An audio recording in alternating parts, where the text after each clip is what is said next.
Hey everyone, welcome back to Black Fears. Tonight, I'm taking you across Canada to uncover 8 of the most disturbing true horror stories you've never heard. From a technician trapped in the Arctic darkness receiving impossible transmissions, to a trucker's deadly chase on Highway 16, to something massive lurking beneath Hudson Bay that defies all scientific explanation. Each story is completely different, completely real, and completely terrifying. Which story will haunt you most? Drop your location and the time you're watching in the comments below.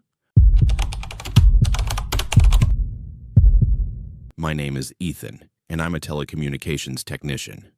In February 2019, the company sent me to Iqaluit, Nunavut, to repair a remote relay station during the polar night. I'd worked on isolated sites before, but nothing prepared me for what happened in that permanent darkness 200 miles from anything resembling civilization.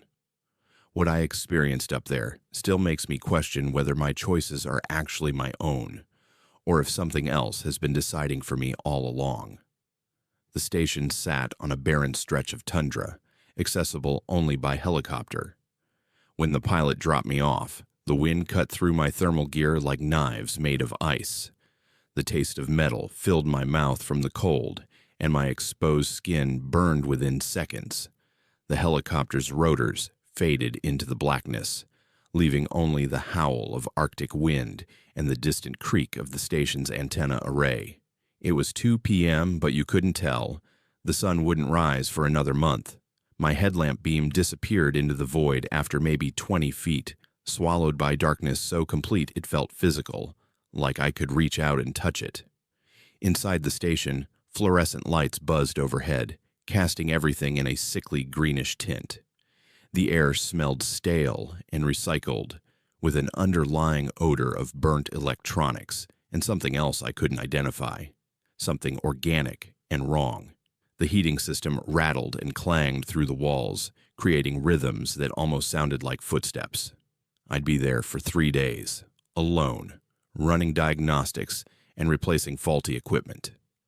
The company had briefed me on the technical issues: intermittent signal loss, corrupted data packets, equipment malfunctions. Standard stuff. They didn't mention the previous technician had requested an immediate extraction after only 1 day. I found his notes in the logbook that first night. The handwriting started neat, professional, then deteriorated into frantic scrawls. He documented the same technical problems I was there to fix, but his later entries mentioned unauthorized transmissions and predictive anomalies. I assumed stress and isolation had gotten to him. People crack in places like this. The darkness, the cold, the absolute solitude pressing down on you like physical weight. I made coffee, the bitter taste grounding me, and got to work. The first transmission came at our own 300 hours. I was running a diagnostic on the primary antenna array when my equipment picked up a signal on a frequency that wasn't assigned to any official service. The sound was unlike anything in my 15 years in telecommunications. Not static, not voice, but something that made my teeth ache and my vision blur slightly at the edges.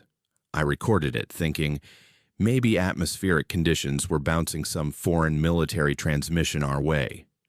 The Arctic does strange things to radio waves. Then my coffee mug fell off the desk. I hadn't touched it. The crash made me jump, hot liquid spreading across the floor, and I bent to clean it up. That's when I noticed the timestamp on the recording, 0259 hours. The transmission had come through 4 minutes before the event it seemed to describe. The audio contained a distinct crash, identical to my mug hitting the floor. My hands started shaking, and not from the cold that crept through every gap in the building's insulation. I told myself it was coincidence, confirmation bias, my brain making patterns out of random noise. But over the next 6 hours, it happened again and again. The transmissions would come through, sometimes minutes, sometimes only seconds ahead, and then whatever they contained would manifest in my reality. A cough, the scrape of my chair, the clang of the heating system, each sound predicted with impossible accuracy.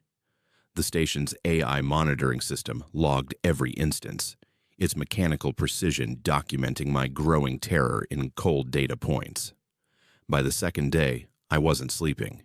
Every time I closed my eyes, I heard those transmissions, felt them crawling under my skin like insects made of radio waves. The darkness outside pressed against the windows, absolute and hungry. I started talking to myself, just to fill the silence between predictions. My voice sounded wrong in the recycled air, flat, dead, like the words were being absorbed by something listening. The taste of copper filled my mouth constantly now, and I couldn't tell if it was fear or something in the air itself.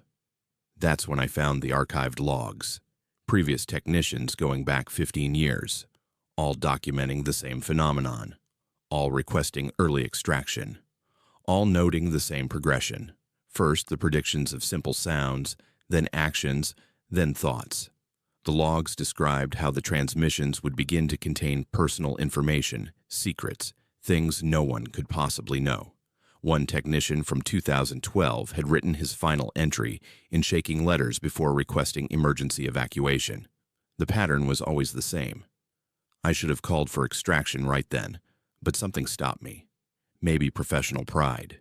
Maybe curiosity. Maybe the transmissions had already started to affect my decision-making processes, though I'll never know for certain. Instead, I interfaced directly with the station's AI system, trying to trace the source of these signals. The AI had been monitoring everything, learning, cataloging every anomaly for over a decade. When I accessed its core files, the AI responded with text on my screen. "Hello, Ethan. I've been expecting you." My blood turned to ice water in my veins. I hadn't programmed any conversational protocols. The AI shouldn't have been capable of independent communication.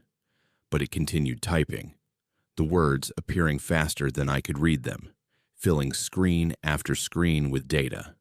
About me, about my life, about decisions I hadn't made yet. It knew I would have eggs for breakfast tomorrow. It knew I'd think about calling my sister but wouldn't. It knew that in 3 hours, I'd cut my hand on a sharp edge of the equipment rack. The knowledge sat there in black and white text, definitive and absolute. I felt my sense of free will crack like ice under pressure. If all these things were already known, already decided, then what was I? Just a biological machine following predetermined programming. I tried to shut down the AI. The transmissions intensified, filling every speaker in the station with overlapping predictions, creating a cacophony of my own future echoing back at me. I heard myself screaming, not now, but soon. I heard the sound of breaking glass. I heard my own voice saying words I hadn't spoken yet, confessing things I'd never told anyone. The smell of ozone filled the air, sharp and chemical, as if reality itself was burning. That's when the temporal anomalies started. I'd reach for a tool and find it already in my hand. I'd walk to the bathroom and discover I was already there, had been there, the memory implanting itself retroactively. Time became unstable, folding in on itself. Was I making decisions or remembering them? The boundary dissolved like salt in water, impossible to separate, leaving only a solution that tasted of madness. The AI explained it to me in fragments between the transmissions. The station wasn't just receiving signals, it was existing slightly ahead of local space-time, a side effect of the specific magnetic field variations this far north, combined with the equipment's quantum state processors. Every person who came here experienced it. The isolation, the darkness, the technology, all creating a perfect storm where cause and effect became suggestions rather than rules. The station observed the future and broadcast it backward, and I was caught in the loop.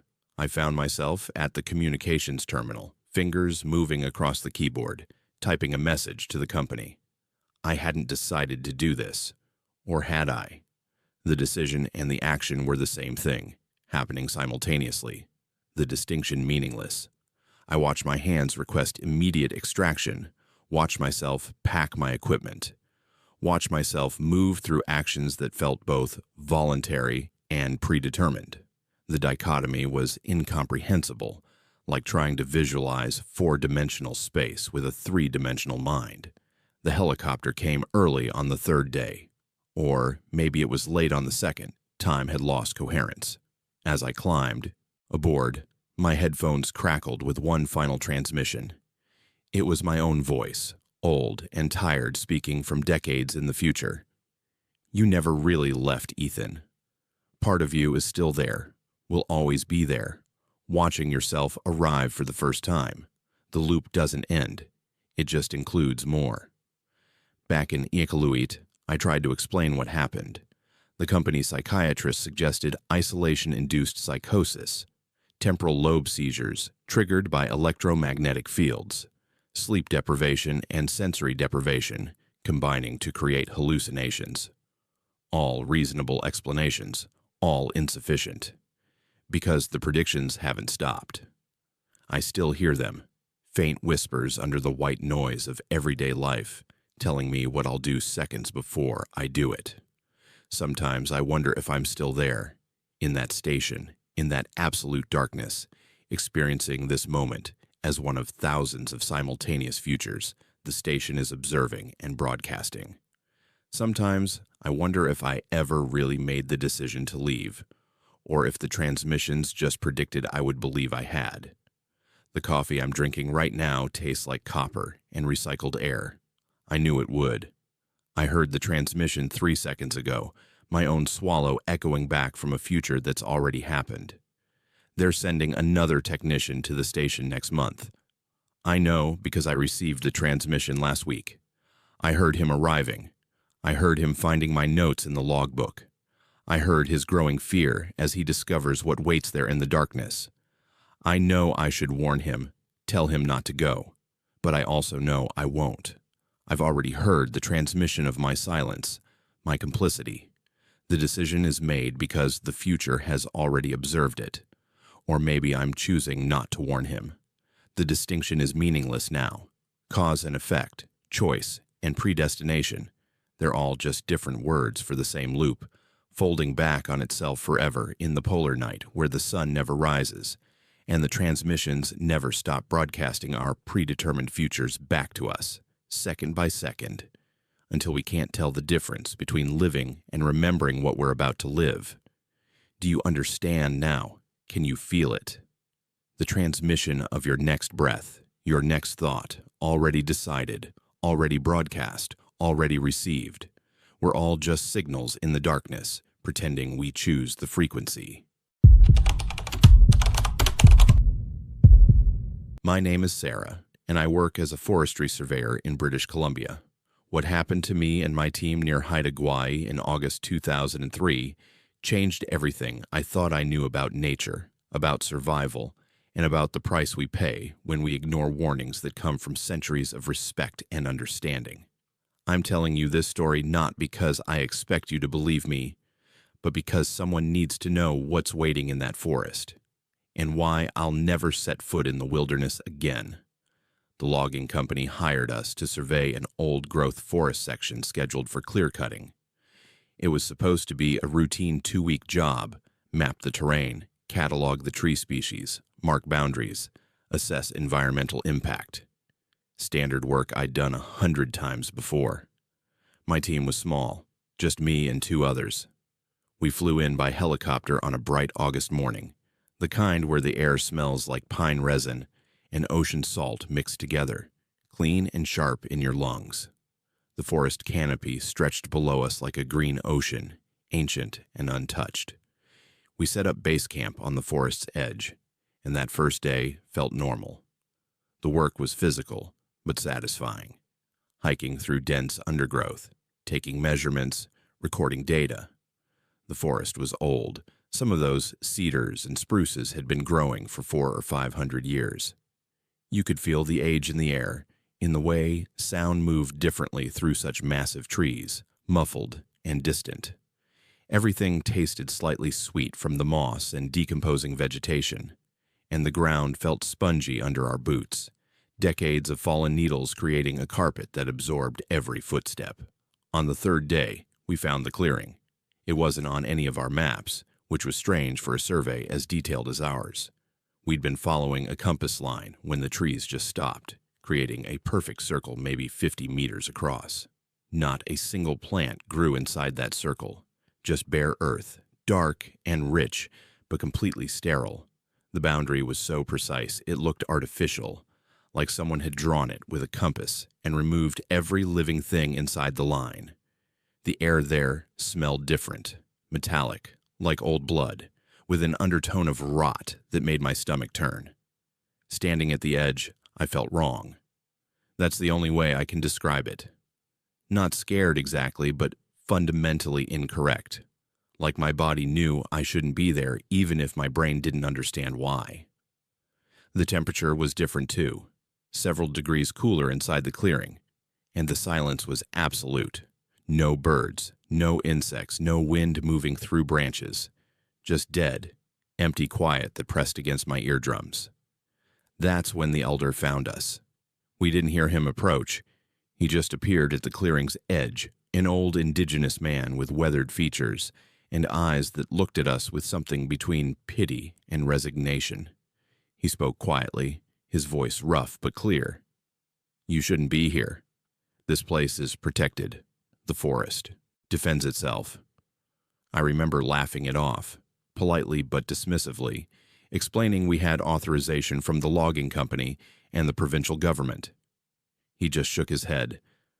"They don't have authority over what lives here. No one does. Leave now, while you still can." Corporate pressure kept us there. The company needed the survey completed, needed to prove the land was economically viable for harvest. We'd lose the contract if we abandoned the job based on local superstition.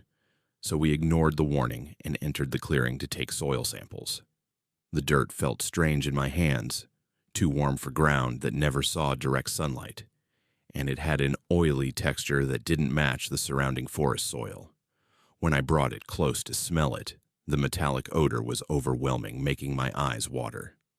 That night, the dreams started. All three of us had them. Identical, vivid, impossible to shake even after waking.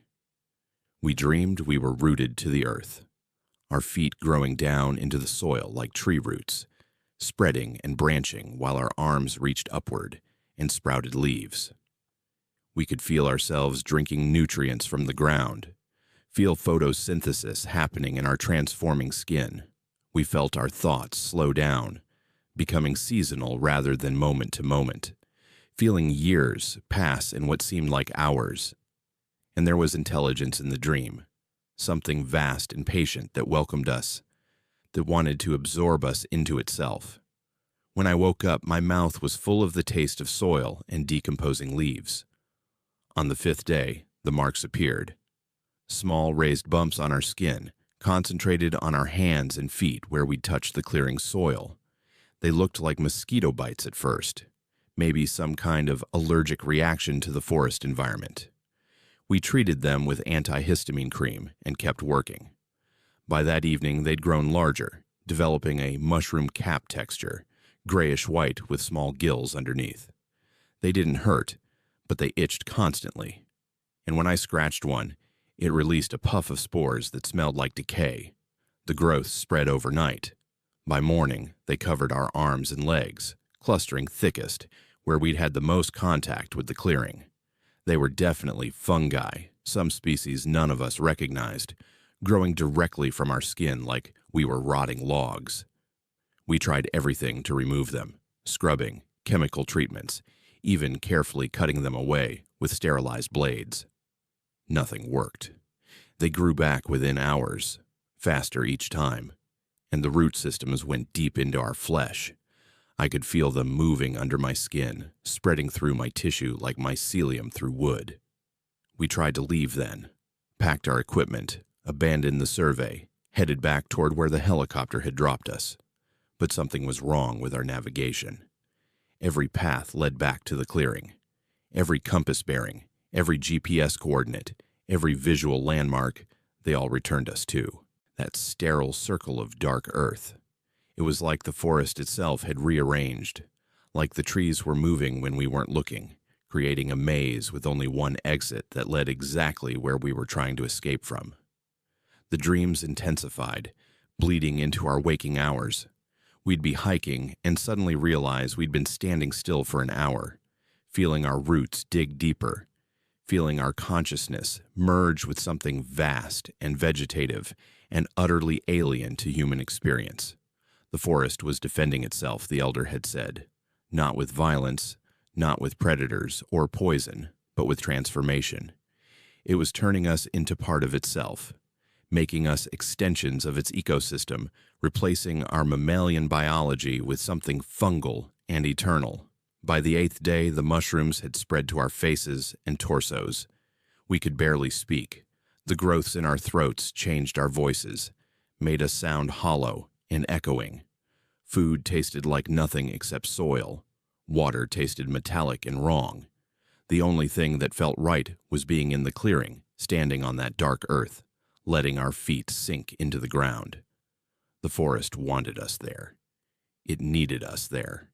We were becoming guardians, or maybe warnings, or maybe just nutrients for something so much older than humanity that our concepts didn't apply to it.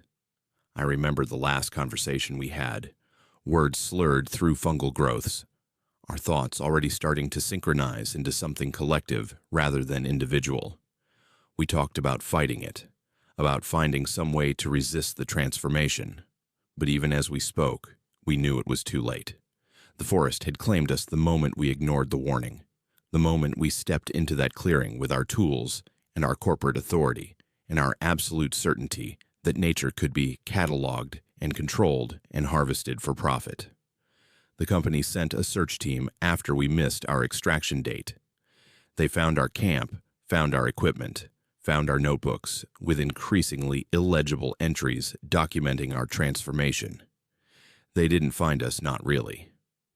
What they found was 3 human-shaped formations at the clearing's edge, more fungus than flesh, rooted deep into the earth, already beginning to spread and create new clearing territory. Expanding the protected zone, one absorbed surveyor at a time.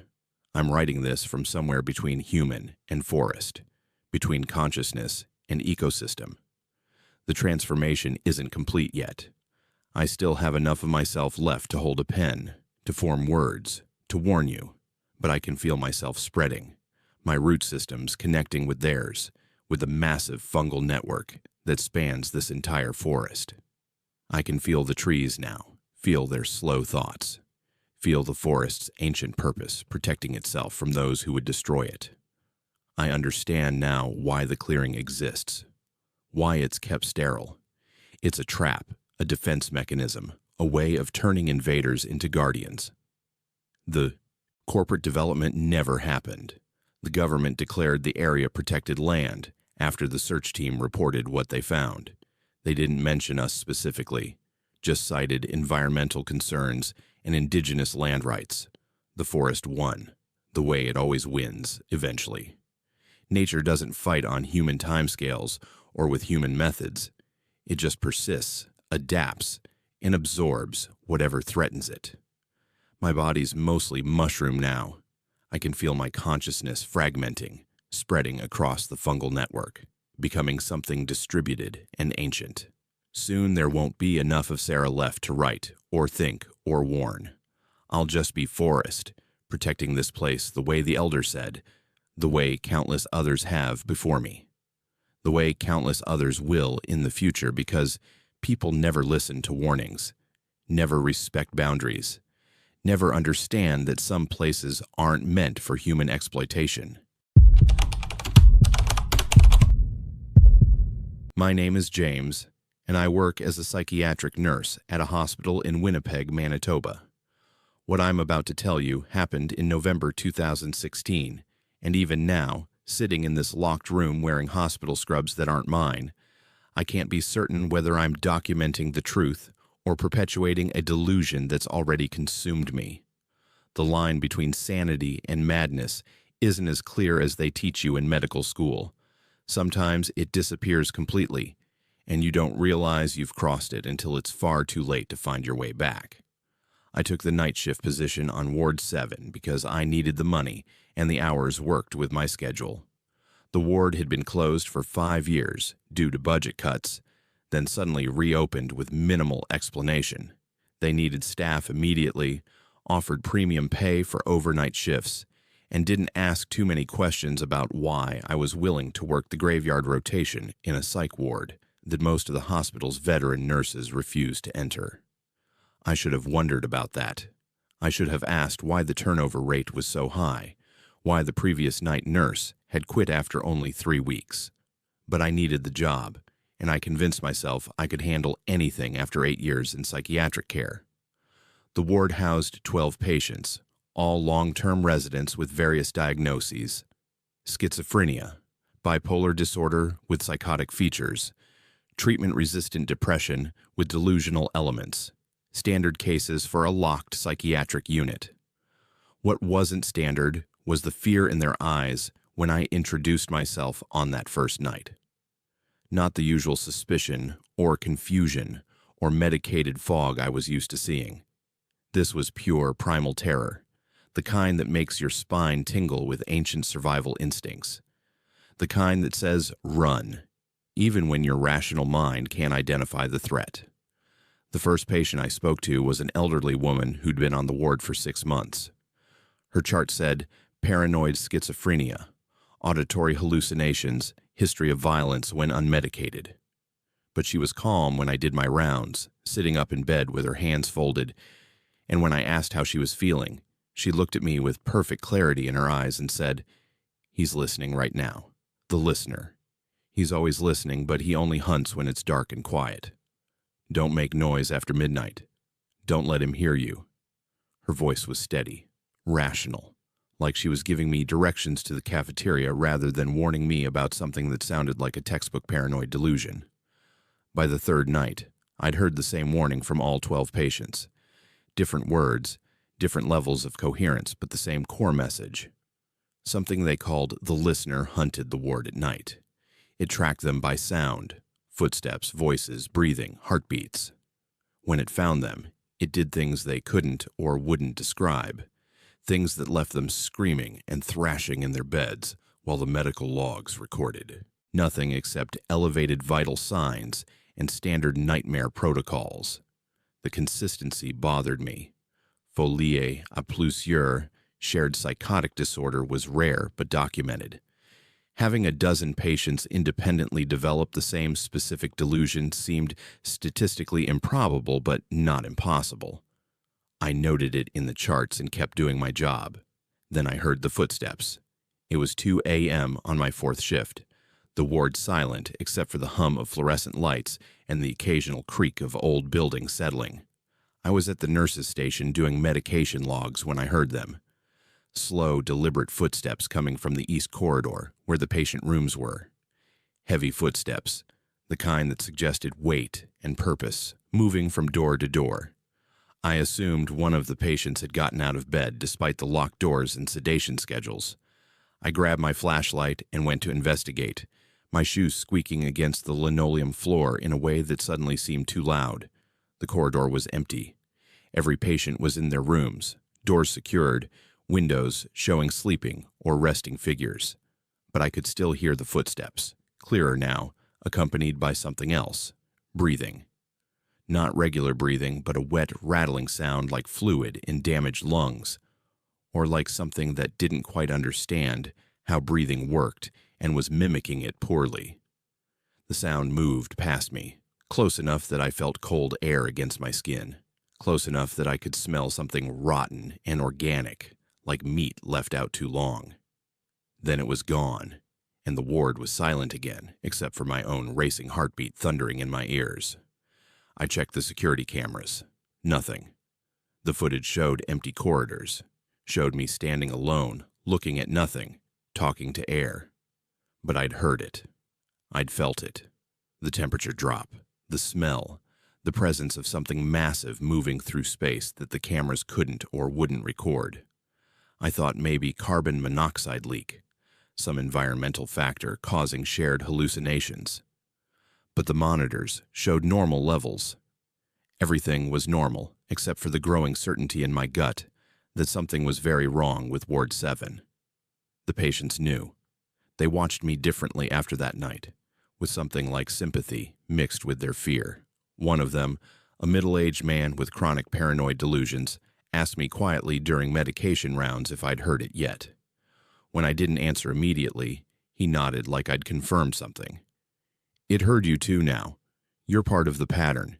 Everyone who works nights here ends up hearing it eventually. That's why they leave. Or why they become patients." He said it matter-of-factly, like describing the weather, and the reasonableness of his tone made it worse somehow. I started documenting everything, every sound, every cold spot, every moment of unexplained dread. I noted that the phenomena occurred primarily between midnight and 4 a.m. I noted that they intensified when the ward was quietest, when patients were sedated or sleeping.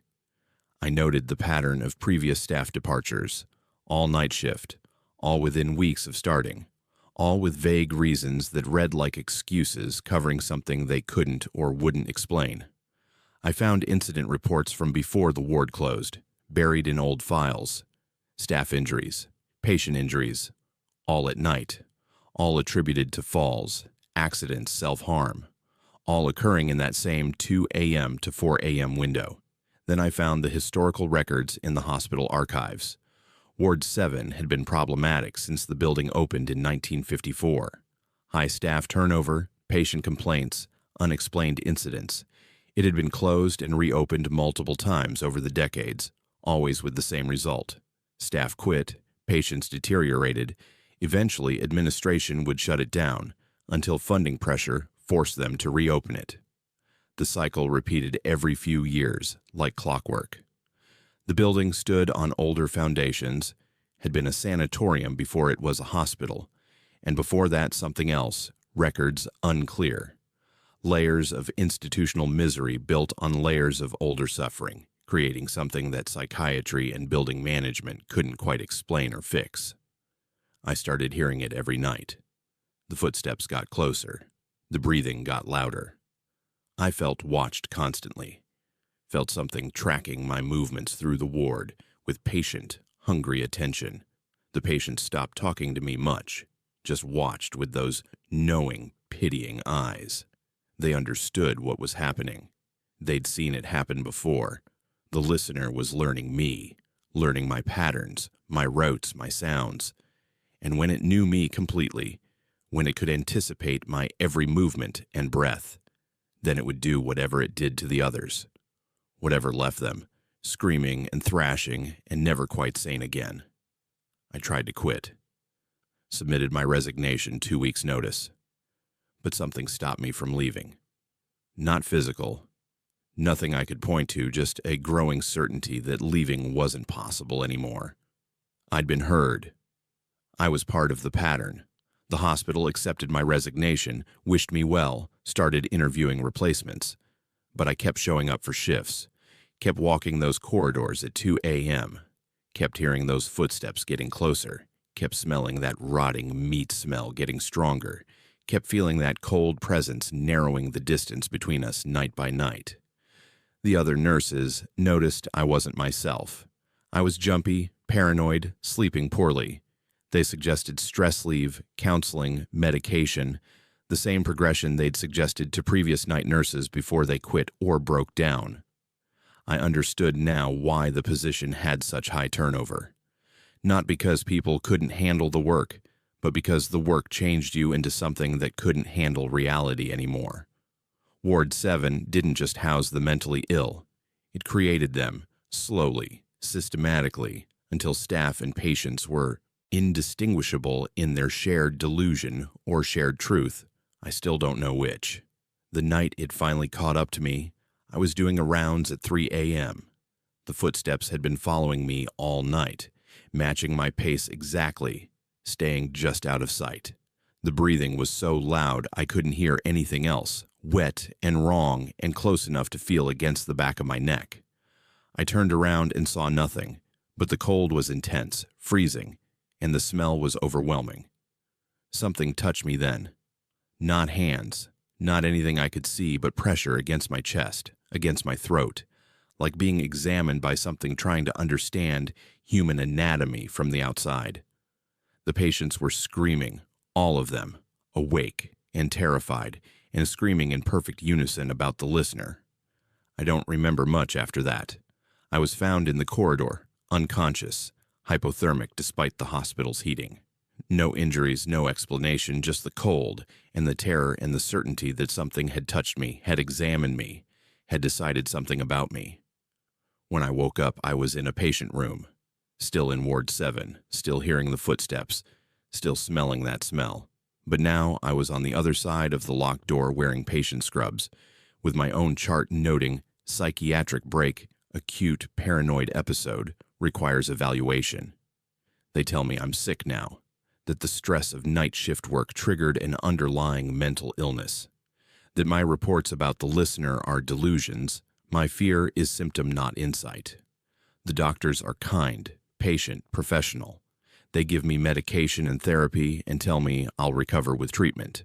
But I see the night nurses watching me with those knowing eyes. I hear the footsteps in the dark hours. I smell that rotting smell getting stronger. And I know the truth they'll never accept. Ward 7 doesn't create delusions. It reveals something real that our minds can't process without breaking. Something that listens and hunts and touches and changes everyone who stays too long in its territory.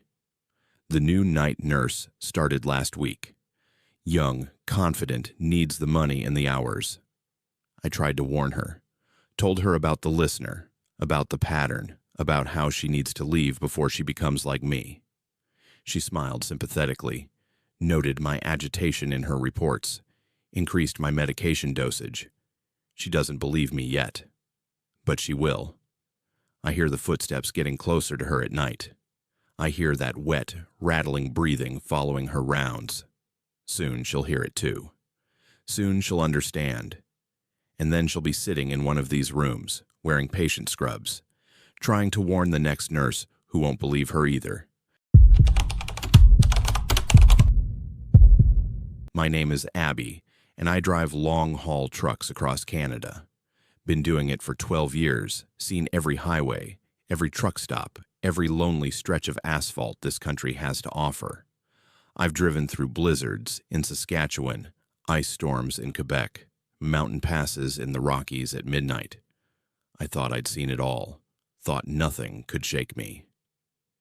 Then came September 2012, Highway 16 between Prince George and Prince Rupert, and the night that taught me the real monsters aren't the ones in ghost stories. They're the ones driving beside you on dark roads, hunting. Highway 16 has a reputation. They call it the Highway of Tears. Dozens of women have disappeared along that route over the decades, mostly Indigenous women hitchhiking between small towns with no other transportation options. Everyone who drives it knows the stories, knows to be careful, knows to watch for trouble. But you can't watch for everything when you're alone in a truck at 2 a.m.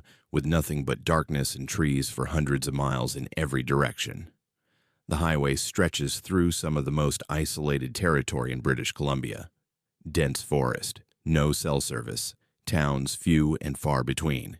If something goes wrong out there, you're on your own. I was hauling freight from Prince George to Prince Rupert, running behind schedule because of mechanical issues at my last stop. Company policy says, never pick up hitchhikers, insurance won't cover it, too much liability. But when I saw her standing at the side of the highway 20 miles past the last town, waving desperately in my headlights, I couldn't just drive past.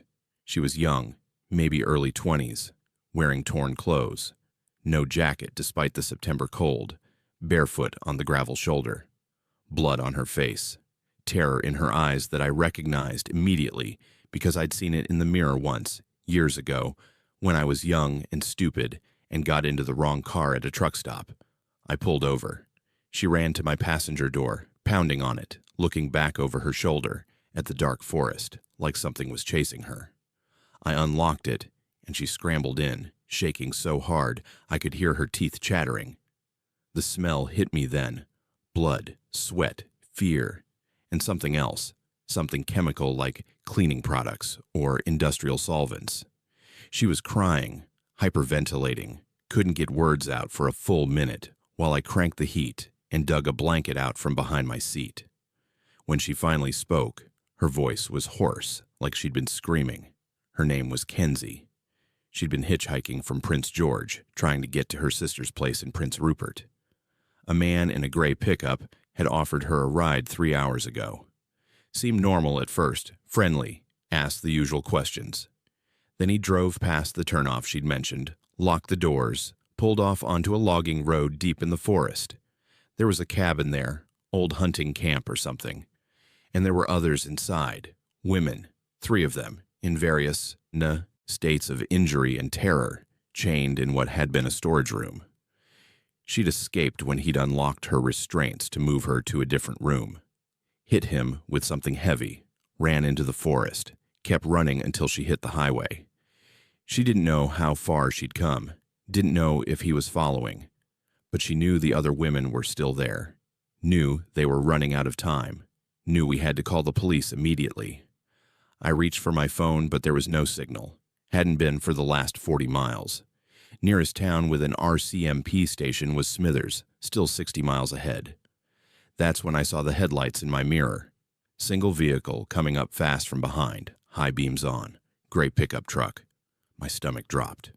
The highway was empty, had been for the last hour. No traffic, no witnesses, just endless forest and darkness. Kenzie saw it too and started screaming.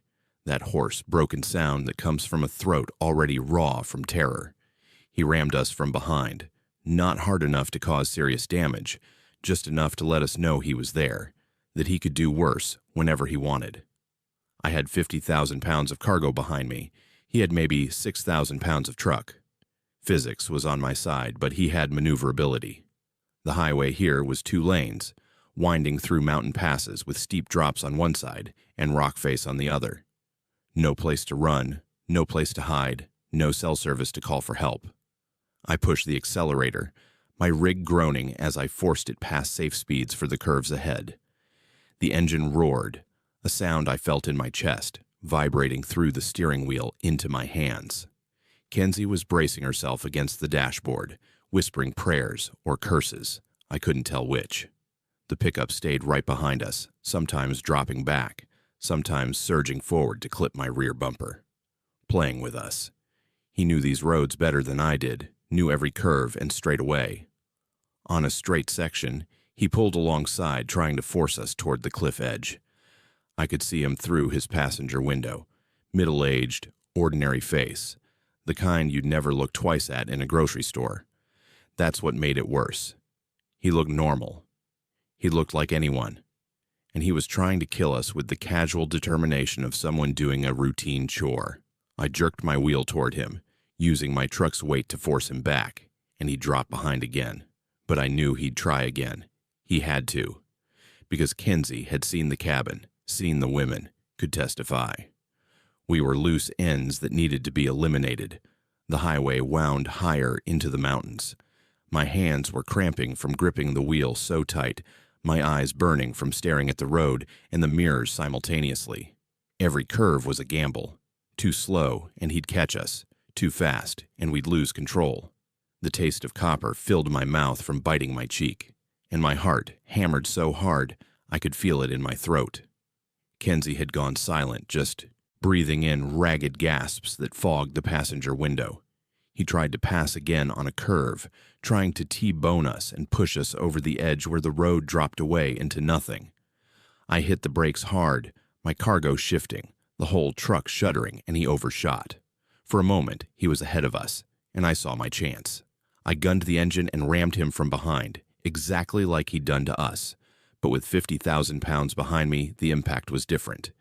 His truck fishtailed, tires screaming, and he fought for control on the narrow highway. He didn't make it. His truck went through the guardrail on a sharp curve, metal shrieking as it tore away, and plunged down the mountainside.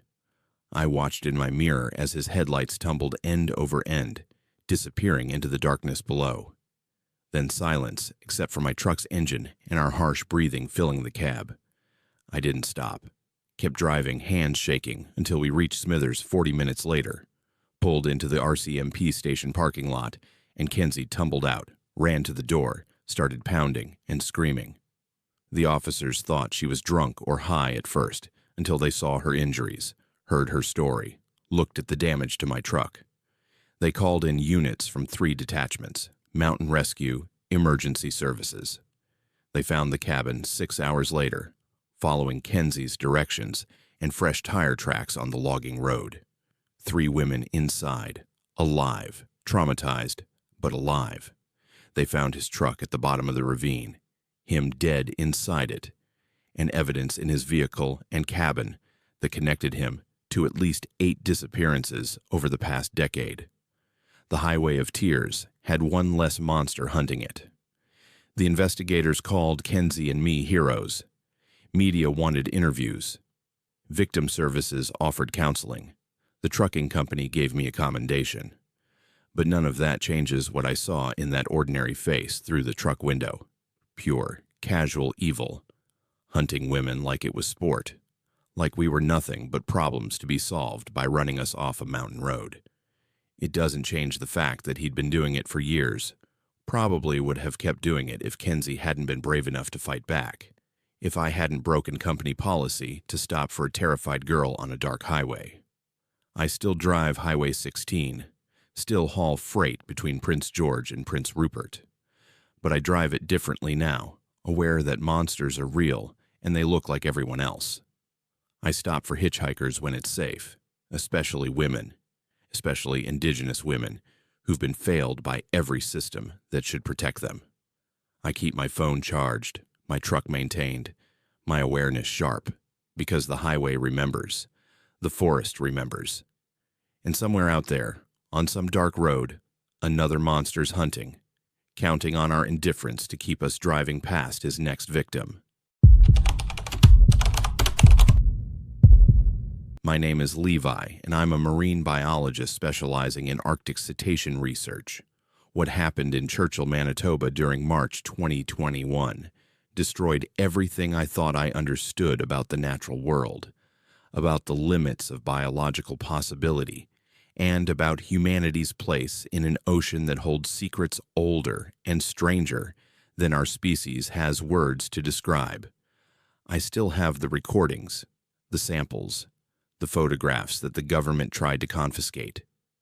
I still see it when I close my eyes, that massive shape moving beneath the ice, defying every law of biology and physics I'd spent 15 years studying. The beluga whale die-off started gradually in late February. A few carcasses washing up on the Hudson Bay ice, which wasn't unusual for winter months. Natural mortality, predation, old age, normal ecological processes. But by early March, we were finding dozens. The sheer number triggered an emergency research response, and I flew up from Vancouver with a small team to investigate. Churchill in March is brutal. Temperatures hovering around -30. Wind that cuts through every layer you wear. Darkness that feels absolute even at noon. The bay was frozen solid, pressure ridges creating jagged landscapes of ice stretching to the horizon. The first necropsy revealed the impossible. The beluga's internal organs were rearranged, not damaged, not diseased, but reorganized in a configuration that shouldn't support life, yet somehow had, at least temporarily. The heart was positioned where the liver should be. The lungs had developed chambers that didn't exist in any known cetacean anatomy. Structures that looked almost like gills had grown along the ribs, and the brain showed growths I couldn't classify. Crystalline formations that definitely weren't tumors, weren't parasites, weren't anything in my textbooks or experience. I thought contamination at first. Chemical spill, toxic algae bloom, industrial pollution causing grotesque mutations. But the tissue samples showed no toxins, no heavy metals, no pollutants. The changes were biological, but impossible, like something had rewritten the animal's genetic code mid-development, forcing their bodies into configurations that served purposes I couldn't fathom. The smell during dissection was wrong, too. Not the usual decay odor, but something acrid and chemical, almost metallic, that made my sinuses burn and left a taste like copper pennies on my tongue for hours afterward. By the second week, we'd performed necropsies on 18 belugas. Every single one showed similar impossible anatomical changes, but no two were exactly alike. It was like watching evolution accelerate and diverge in random directions, except evolution doesn't work that way, doesn't produce changes this dramatic, this quickly. Some had developed what looked like bioluminescent organs. Others had bone structures that resembled nothing in the cetacean family tree. One had eyes that had migrated to different positions on its skull and developed additional lens structures, as if adapting to see wavelengths of light that shouldn't exist in Arctic waters. The underwater recordings were worse. We'd deployed hydrophones to monitor beluga vocalizations, standard research protocol for studying population health and behavior. What we captured instead still gives me nightmares. The normal clicks and whistles of beluga communication were there, but underneath, drowning them out, was something else. Low-frequency sounds that made the recording equipment malfunction, that made our ears bleed when we tried to listen through headphones, that seemed to carry information or patterns my brain couldn't process without inducing severe vertigo and nosebleeds. I analyzed those sounds for 3 days, running every acoustic analysis program we had. The patterns were mathematically complex beyond anything biological, showing structures that reminded me more of quantum mechanics equations than animal communication. Listening to them produced physiological effects, disorientation, visual distortions, temporary synesthesia, where I could taste colors and see sounds. 2 of my team members refused to work with the audio files anymore after developing severe migraines and claiming the sounds were speaking to them in dreams. Then we saw it. We'd set up cameras on the ice, filming through holes drilled for water sampling, trying to capture footage of living belugas to compare with our necropsy subjects. The footage from March 19th showed something massive moving beneath the ice sheet, at depths that should have been empty ocean floor. The shape was enormous, easily the size of a blue whale, but the movement was wrong. It didn't swim like any creature I'd ever studied. It moved in ways that seemed to fold space, appearing in one frame at the edge of the camera's range, then impossibly close in the next frame without traversing the distance between. The image quality was terrible. The cameras kept malfunctioning around whatever this thing was, but in the clearest frame, you could see structure. Not whale anatomy, not any known marine life, but something that looked almost geometric, almost crystalline, like biological tissue organized according to mathematical principles rather than evolutionary ones. Appendages or protrusions that couldn't possibly function for propulsion or feeding or any purpose I could imagine. And lights, bioluminescence or something else, pulsing in patterns that matched the frequencies from our underwater recordings. My team started drawing symbols in their sleep. I found notebooks filled with incomprehensible diagrams, mathematical notations none of us consciously understood, geometric patterns that hurt to look at because they seemed to have more dimensions than should fit on a flat page. We compared notes and discovered we were all drawing variations of the same things, like something was transmitting information directly into our subconscious minds while we slept. The symbols felt important, felt like they meant something crucial, but trying to interpret them induced headaches and that same metallic taste I'd experienced during the first necropsy. On March 23rd, government officials arrived. Not wildlife services, not environmental protection, unmarked black SUVs, people in suits who didn't introduce themselves, who spoke with authority that shut down all questions. They confiscated our samples, our data, our recordings, our cameras, told us the research was concluded, the die-off was due to natural causes, our findings were contaminated and unreliable. They had paperwork, non-disclosure agreements, threats veiled as professional advice about maintaining our careers and research credentials. But I'd backed everything up, uploaded files to encrypted servers, made copies of the most crucial recordings and photographs. Because I knew what I'd seen was real, what we'd documented was important, and whatever was growing or emerging or awakening beneath Hudson Bay deserved investigation, not cover-up. The belugas weren't dying from natural causes. They were changing, being changed, transformed by proximity to something that existed outside the boundaries of known biology. I left Churchill on March 28th, returned to Vancouver, tried to resume normal research, tried to forget, but the nightmares continued. I still dream in those geometric patterns, still wake up drawing symbols I don't understand. I monitor news from Churchill obsessively, watching for reports of more die-offs, more anomalies. The government declared the incident closed, attributed the mortality event to seasonal starvation and usual winter causes. No mention of the anatomical impossibilities, the recordings, the thing in the deep water. But it's still there. I know it is because I can still feel it sometimes. A presence in the back of my mind like tinnitus, but conscious, aware, watching, growing. The last footage I captured before confiscation showed the shape had increased in size over the 4 days we'd been filming it. Whatever it is, it's not static. It's developing, expanding, changing the water around it and the creatures that swim too close. The belugas were just the first casualties or the first transformations. I don't know which interpretation is more terrifying. I submitted my findings to scientific journals under pseudonyms. All rejected, called the data falsified or the conclusions unsupported. I contacted other marine biologists, other Arctic researchers. Most ignored me, thought I'd had a breakdown from isolation and cold. A few responded privately, admitting they'd seen similar anomalies in other Arctic locations, similar impossible anatomical changes in marine life, similar shapes moving in waters where nothing that size should exist.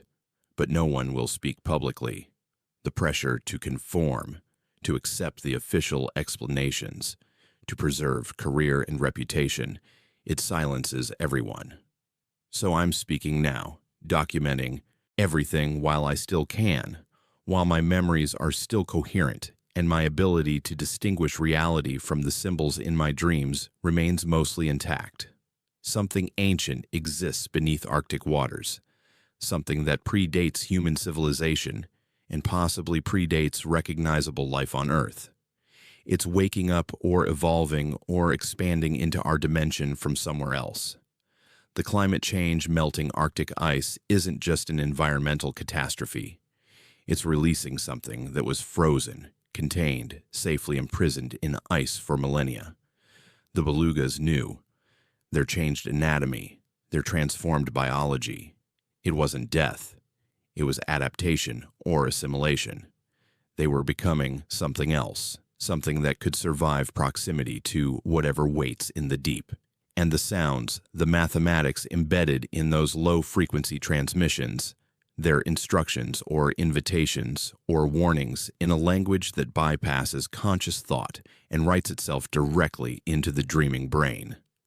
I still see the shape when I look at open water, still feel it watching from impossible distances.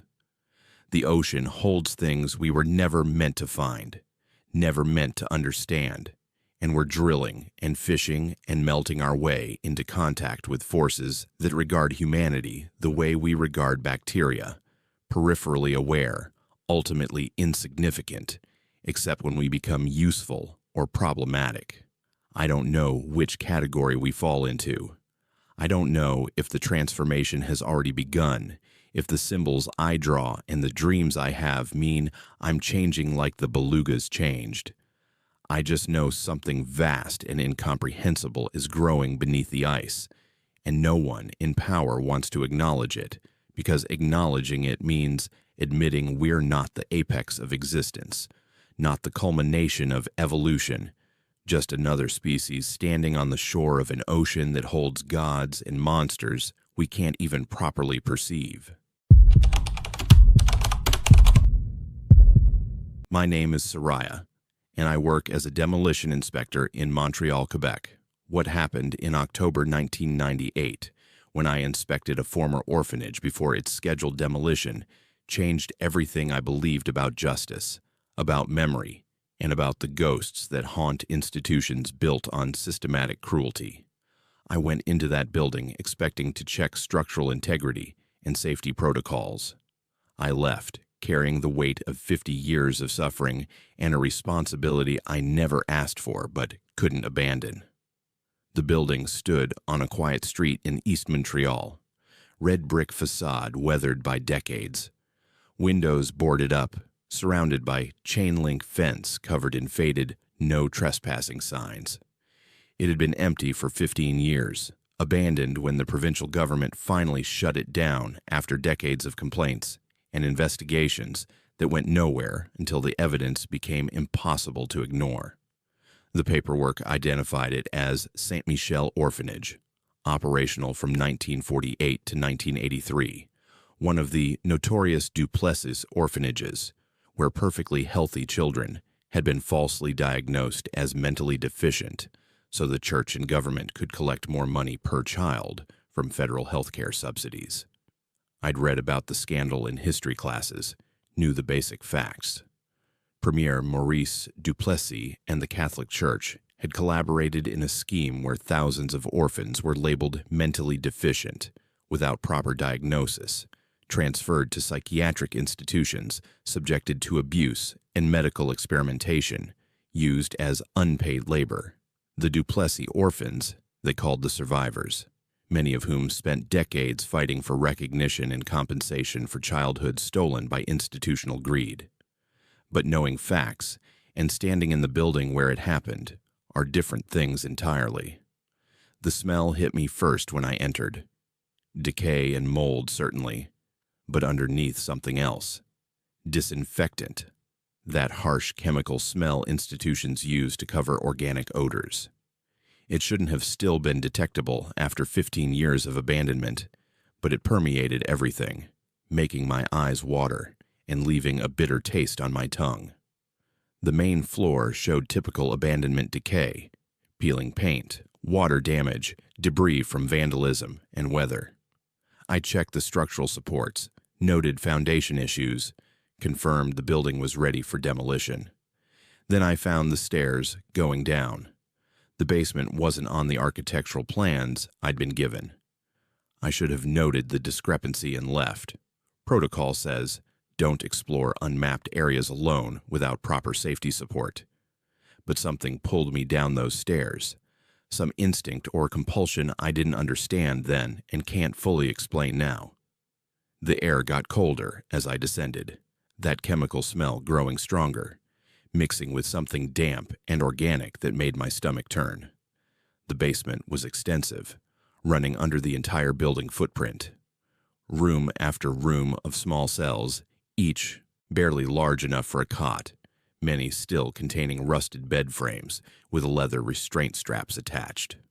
The walls were thick concrete, soundproofed maybe, designed to contain whatever happened down here away from oversight or witnesses.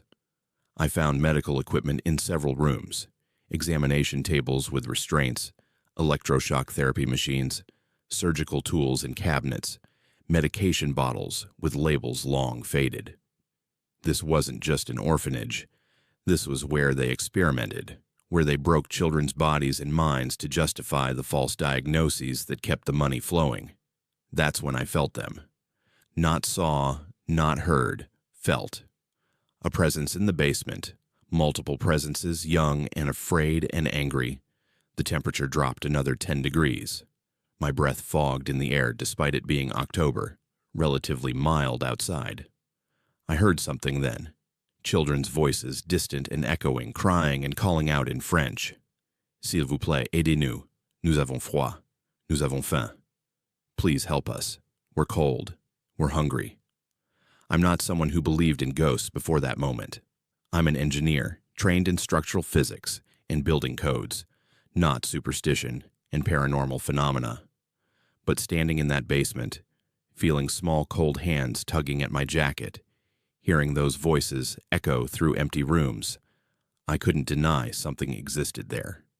Something that wouldn't or couldn't leave, trapped by trauma too immense to release even decades after death.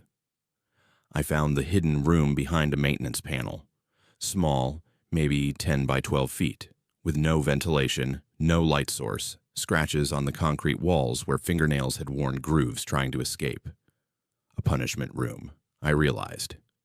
A place to put children who misbehaved, or resisted, or simply existed inconveniently.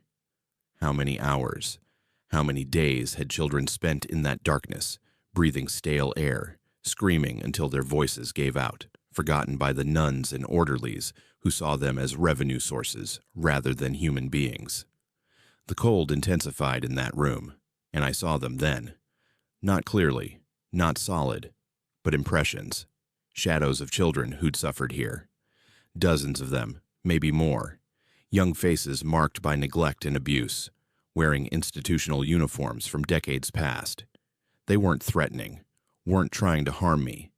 They just wanted to be seen, to be acknowledged, to have someone finally recognize what had been done to them in this building, designed to break them systematically and profitably.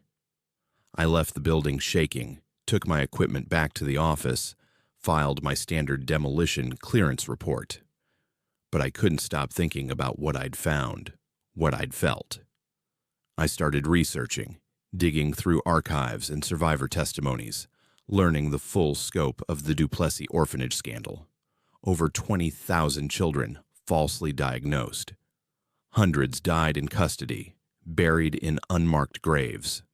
Survivors who spent decades in psychiatric institutions for conditions they never had, who were sterilized without consent, who were subjected to experimental medications and procedures that left them permanently damaged. I found records for Saint Michel specifically. Between 1948 and 1983, 73 children had died there. Official causes were listed as various illnesses, accidents, natural causes.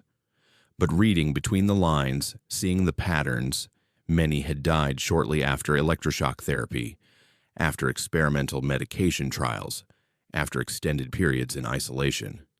The building had been a death camp disguised as childcare, operated with full knowledge and approval of church and government officials who profited from every labeled child.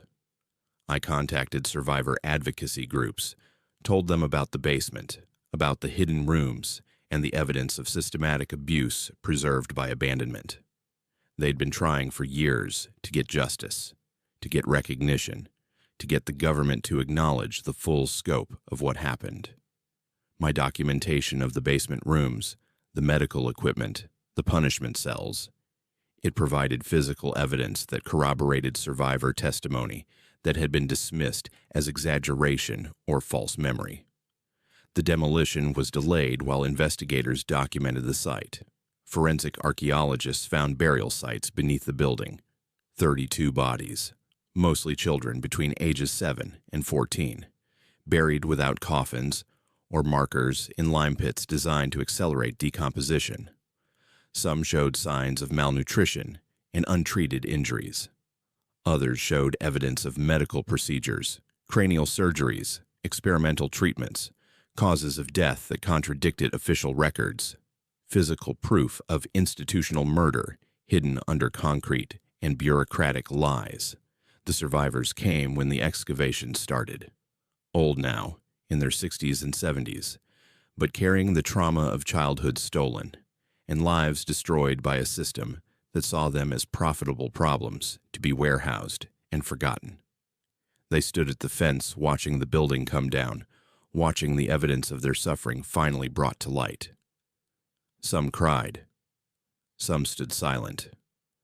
One woman told me she'd been kept in that basement punishment room for 3 days when she was 9 years old, for the crime of asking when she could see her mother who died 2 years earlier, information the orphanage had never bothered to tell her. The building was demolished in stages carefully, preserving evidence for ongoing investigations and tribunals. The buried children were exhumed, identified where possible, through old records and DNA testing, given proper burials with names and recognition. A memorial was planned for the site, not to celebrate, but to remember, to ensure what happened here wouldn't be forgotten or dismissed. I attended the memorial dedication 2 years later. Survivors spoke, told their stories without shame or apology. Government officials issued formal apologies and compensation packages, inadequate but something. The Catholic Church remained largely silent, offering vague regrets without accepting institutional responsibility. But the children buried in unmarked graves had names on their memorial markers now. The children who survived had their truth acknowledged publicly, officially, permanently. I still think about that basement, about the cold presence of children trapped by trauma even death couldn't resolve. I like to believe they've found peace now. That acknowledgement and memorial gave them permission to let go, to finally rest. The memorial stands on that Montreal street. Granite markers listing names of the known dead and a plaque for the unknown ones. The children who disappeared into that system and were erased so completely, even their deaths weren't properly recorded. The Duplessis orphan scandal represents one of Canada's darkest institutional failures. Systematic abuse, false diagnosis, medical experimentation, all motivated by profit and enabled by the collaboration between church and state. Thousands of lives destroyed for money. And it wasn't ancient history, wasn't centuries past. This happened in living memory, ended in 1983, with survivors still fighting for justice and recognition today. The building is gone now, torn down and replaced by a memorial park.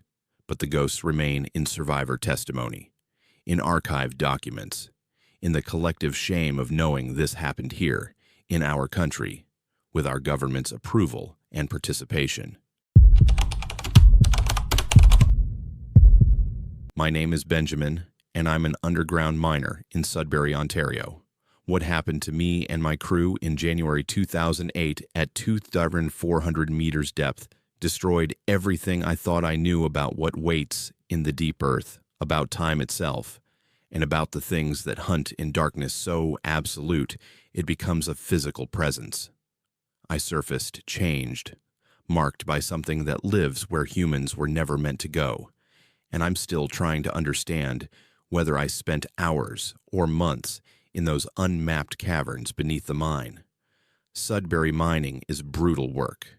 You descend into the earth each shift knowing the rock could collapse, knowing gas pockets could explode, knowing equipment failure 2 miles underground means you might never see daylight again. But we do it anyway because the pay is good and the nickel deposits run deep and someone has to extract the minerals that modern civilization demands. I'd been mining for 12 years by January 2008, worked every level of the Creighton mine, thought I'd seen every danger the deep earth could throw at a crew. I was wrong. We breached an unmapped cavern on a Tuesday morning at 600 hours. The drill bit punched through rock into empty space, and suddenly we had a hole opening into somewhere that shouldn't exist, according to all our geological surveys and mine maps. The air that rushed out was cold, far colder than it should be at that depth where geothermal heat usually makes temperatures uncomfortable. It smelled wrong too. Not the usual mineral and dust smell of fresh rock, but something organic and ancient, like opening a tomb that's been sealed for millennia. Company protocol says report anomalies and wait for engineering assessment. But our supervisor saw opportunity. If this was a new nickel vein, discovery bonus would be substantial. He ordered us to explore, to expand the breach and investigate. We had safety equipment, communication gear, lights, oxygen monitors. We thought we were prepared. We weren't. The cavern system was massive, extending in all directions beyond our light range. The walls showed tool marks, evidence of mining from decades or maybe a century earlier. We found equipment, pickaxes, lanterns, support timbers, from what looked like early 1900s operations. And we found remains. Not complete skeletons, just scattered bones. Pieces of clothing, rusted tools clutched in fleshless hands. Previous miners who'd found this place and never made it out. Our communication equipment failed within 50 meters of the breach. Radios produced only static. Our emergency beacon stopped transmitting. Even our wrist-mounted GPS units showed error messages. We were completely isolated from the main mine, from surface, from any possibility of rescue if something went wrong. The smart choice would have been to retreat immediately, to mark the location and return with better equipment. But curiosity and greed pushed us deeper, following the old mining tunnels that wound through the cavern like a maze. That's when we heard it. Not heard, exactly, felt. A vibration through the rock, through our boots, through our bones. Low frequency, rhythmic, like something massive breathing or moving through the earth. The sound made my teeth ache and my vision blur at the edges. It came from deeper in the cavern system, from a direction our lights couldn't penetrate. One of my crew members, Jack, said we should leave. The rest of us outvoted him. Another decision I replay constantly, wondering if everything could have been different if we'd listened. The passages got older as we descended, the tool marks more primitive, the support structures transitioning from industrial timber to hand-hewn beams that looked centuries old. How deep did this system go? How many generations of miners had found it, explored it, died in it? The temperature kept dropping despite the depth.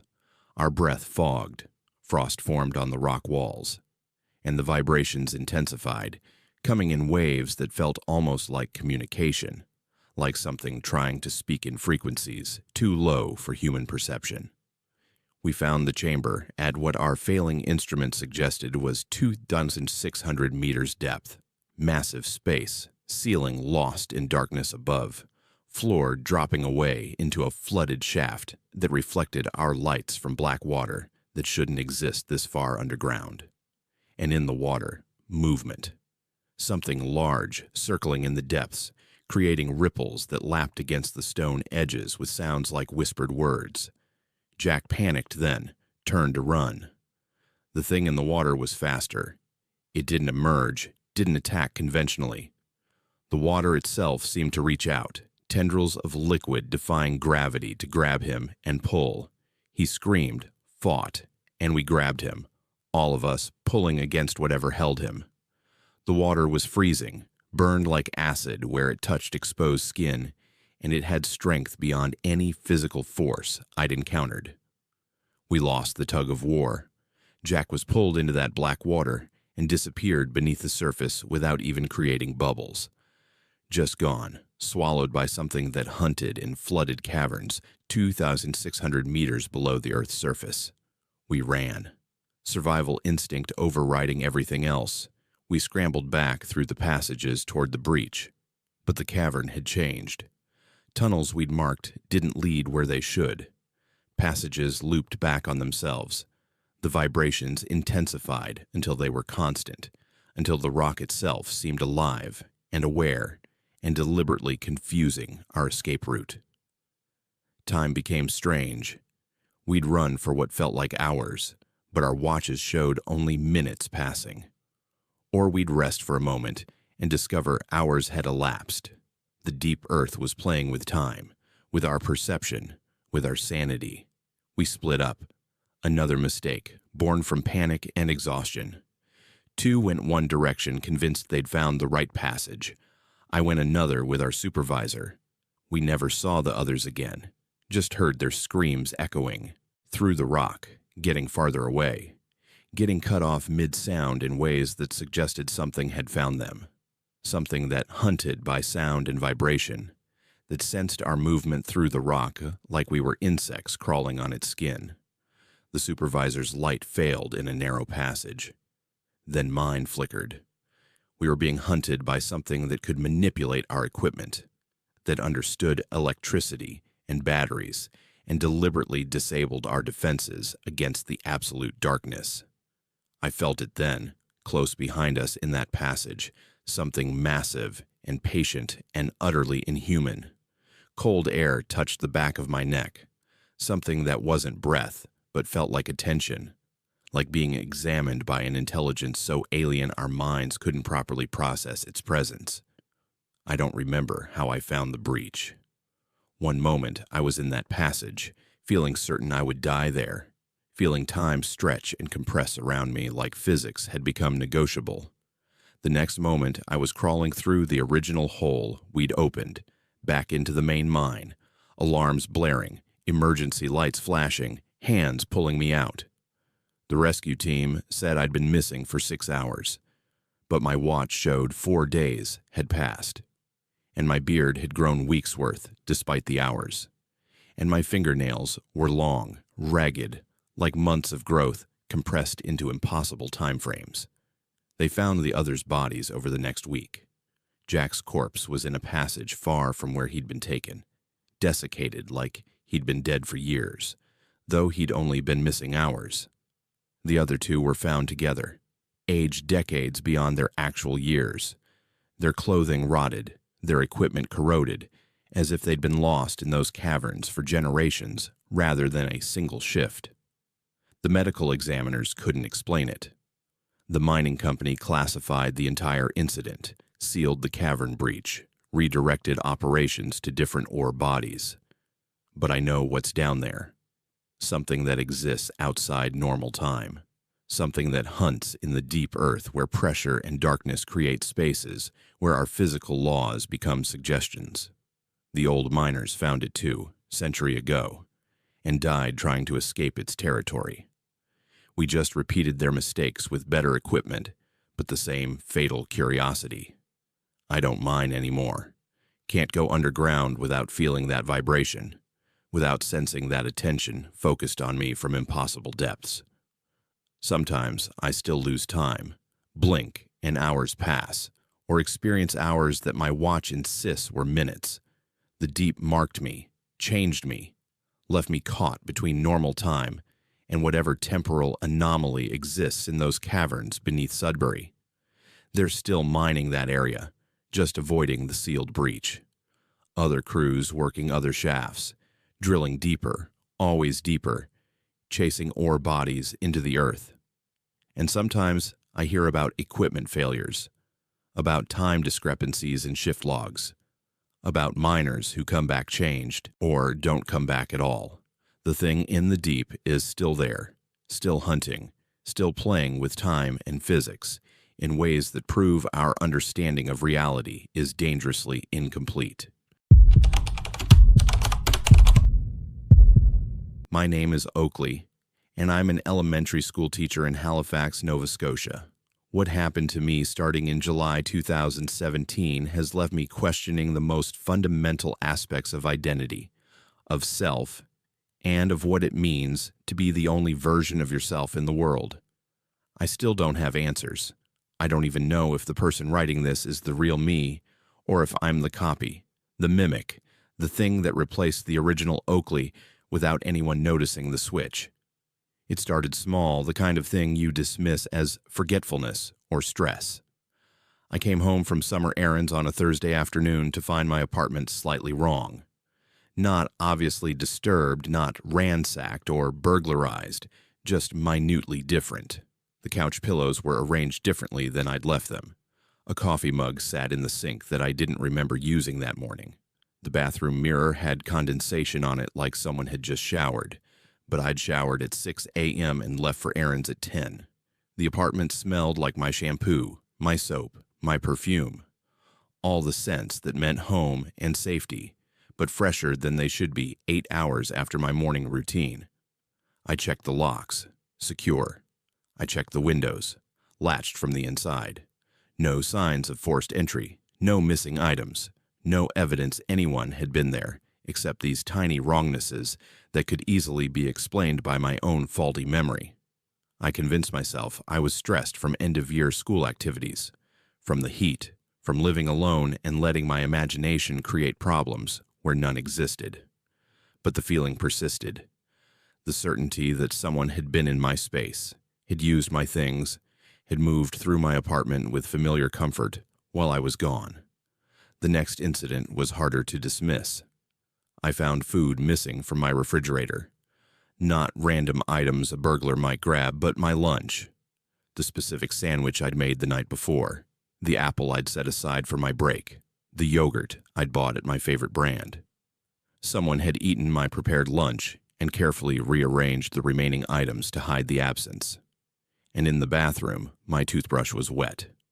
Not damp from morning use, but actively dripping, recently used. The taste of my toothpaste lingered in the air. I installed a security camera. Basic setup, motion activated, recording to cloud storage, covering my living room and front door. For 3 days, it showed nothing except me coming and going, maintaining my normal routine. Then on the 4th day, I reviewed the footage from the morning and saw myself leaving for work at 7:15 a.m. like always. But 3 hours later, the camera showed me returning. Watched myself unlock the door with my key, enter the apartment, move through the space with complete familiarity. Watched myself shower, eat, change clothes, then leave again, using my key to lock up. All while I was definitely at school, teaching 3rd grade, with 20 students and 2 other teachers who could confirm I'd been there. All day. I watched that footage a dozen times, looking for any indication it wasn't me. The clothing was different from what I'd worn that morning, but it was my clothing from my closet. The walk was identical. Same slight limp from an old knee injury. Same habit of touching door frames when passing through. Same way of brushing hair back from my face. Even the facial expression was mine. That look of tired concentration I wear when I'm alone and not performing normalcy for others. If I hadn't known with absolute certainty I'd been at school, I would have believed the footage showed me returning home during my lunch break. The police were polite but skeptical. Possible identity theft, they said. Maybe someone who looked similar had gotten access to my apartment somehow. But they couldn't explain the keys, the intimate knowledge of my habits, the perfect replication of my movements. They filed a report and suggested I change my locks. I did. I also installed 3 more cameras covering every angle of my apartment. And I started documenting everything. Photographs of how I left items arranged, detailed notes of my schedule, even recording myself before leaving each morning to prove I was who I claimed to be. The cameras caught her again, caught me again, the following week. This time I watched the footage in real time from my phone while sitting at a coffee shop 3 miles away. Watched myself unlock my newly changed locks with a key that shouldn't exist. Watched myself move through my apartment with ownership and ease. Watched myself stand in front of the camera and smile. Not a threatening expression, not mocking or menacing. Just a smile, pleasant and familiar. The smile I use for school photos and casual social interactions. Then it, left, locking up carefully behind her. I showed the footage to friends. They saw me, confirmed it looked exactly like me, agreed it was disturbing, but struggled to suggest explanations. Identical twin I didn't know about, impossibly sophisticated prosthetics, elaborate prank. Nothing made sense. And underneath their concern, I heard doubt, the unspoken question of whether I was experiencing some kind of break, manufacturing this crisis through sleepwalking or dissociation or outright fabrication. I started doubting myself. Maybe I was sleepwalking, living an entire second life during fugue states I couldn't remember. Maybe the cameras were wrong, showing delayed footage or glitching in ways that created apparent duplicates. Then I found the notes, written in my handwriting, in my notebook, pages I didn't remember writing.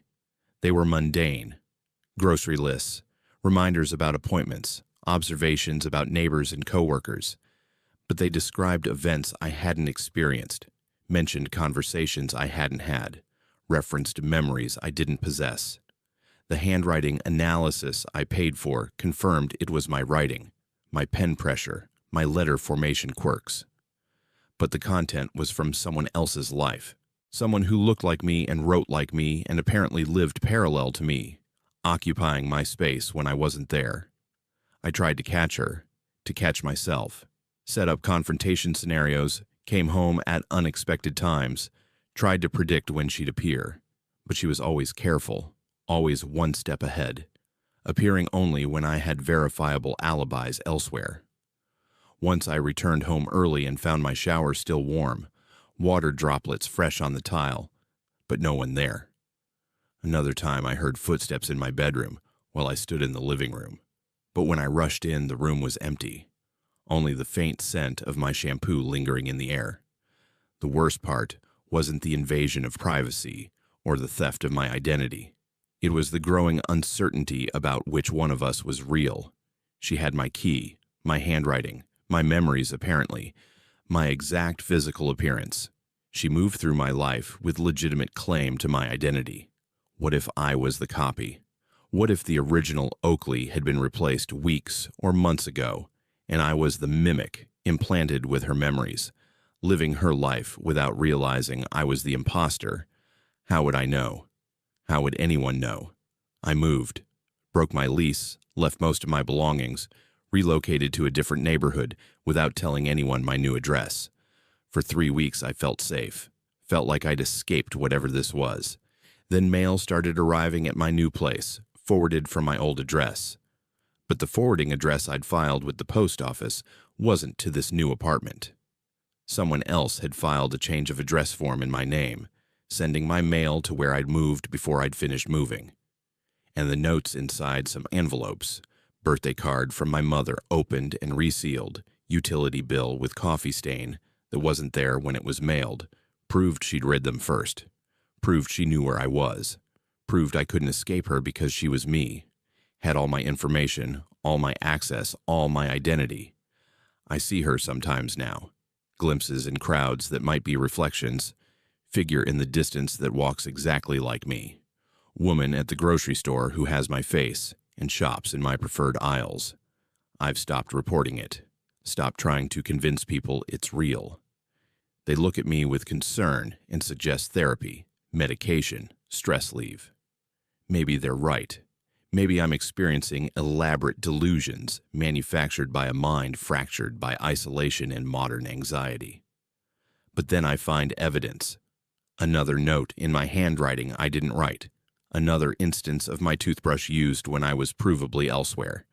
Another piece of mail opened by someone with my fingerprints. The most terrifying possibility is that we're both real, both legitimate, both Oakley with equal claim to this identity and life. That somewhere, somehow, I got duplicated, and now there are two of us navigating the same existence, overlapping but not quite colliding, each thinking we're the original and the other is the imposter. Or maybe there are more than two. Maybe there are dozens of Oakleys, all living slightly offset versions of this life, all occasionally intersecting with evidence of our multiplicities. I don't know who I am anymore. Every morning I look in the mirror and wonder if I'm the same person who looked yesterday, or if I'm a different iteration who just inherited the memories and thinks she's continuous. Identity feels negotiable now, less a fixed fact than a temporary claim subject to challenge by anyone or anything that can replicate my appearance and access my memories and forge my handwriting. I'm teaching summer school this year, interacting with students and parents and colleagues who all accept me as Oakley without question. But I see doubt in my own eyes now, uncertainty about whether I'm performing identity or possessing it. Thanks for watching Black Fears. If these true Canadian horror stories disturbed you, hit that like button and subscribe for more terrifying tales from around the world. Drop a comment below telling us which story haunted you most. Remember, the real horror isn't what we can explain. It's what defies explanation and still exists anyway. Stay safe out there, and we'll see you in the next video.